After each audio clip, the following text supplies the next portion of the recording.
Bonjour et bienvenue sur la chaîne UDM, Univers des mathématiques. J'espère que vous allez excellemment bien. Alors, nous sommes dans notre challenge catégorie C. Nous sommes dans la toute première vidéo de cette catégorie.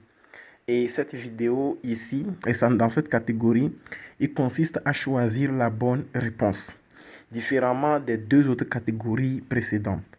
Nous avons premièrement dans la catégorie A, l'objectif était de répondre par vrai ou faux.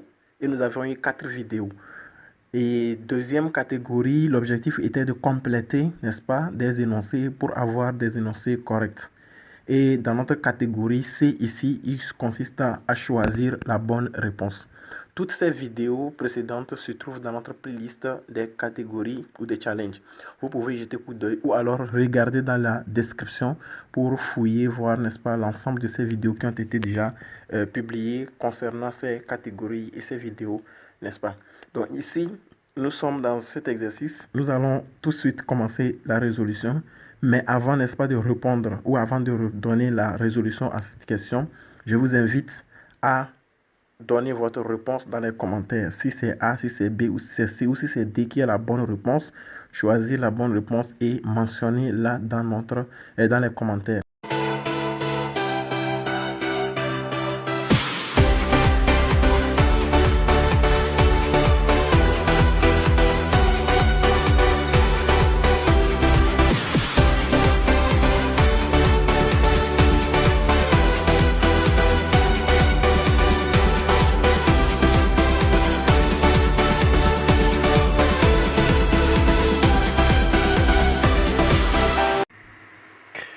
Alors, bienvenue encore une fois dans cette vidéo. Pour répondre donc à cette question, nous allons nous attaquer à la question précédente, premièrement, proprement dite.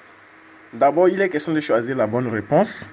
Et dans cet exercice, on nous dit que si 0, c'est-à-dire degré, est inférieur à l'angle alpha et qui est inférieur à son tour à 90 degrés, c'est-à-dire l'angle alpha est compris entre 0 degré et 90 degrés, donc, nous avons tangente de cet angle multiplié par cosinus de cet angle donne point, point, point, point. Ou alors donne quelque chose. Donc, la bonne réponse, est-ce que c'est petit a qui est sinus carré alpha?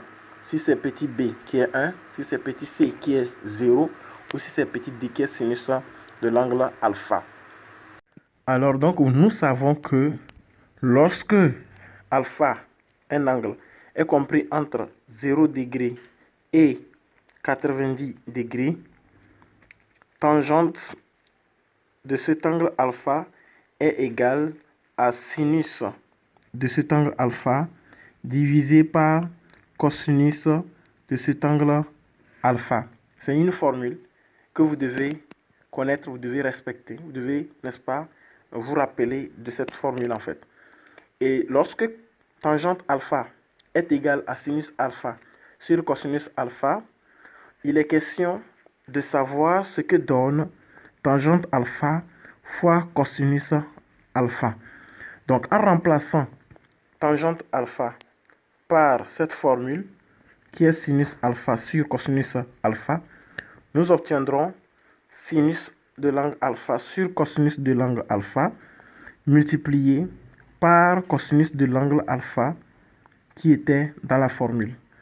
Et par simplification, puisque le dénominateur de cosinus alpha ici c'est 1, par simplification dans le sens croisé, comme ceci, nous pourrons obtenir quoi? Cosinus alpha qui se simplifie. Et au final, il nous reste sinus de l'angle alpha. Donc, pour l'angle compris entre 0 degré et 90 degrés, tangente de cet angle multiplié par cosinus de cet angle serait tout simplement égal à sinus de cet angle alpha. Il est important de le démontrer ou de le mentionner. C'est très important. Donc, on voit que la bonne réponse est sinus alpha. Donc, nous allons choisir, n'est-ce pas, ou nous allons choisir la bonne réponse. Et en observant cela, petit a, petit b, petit c et petit d, on voit que c'est petit d qui est la bonne réponse. Donc, la bonne réponse, c'est petit d.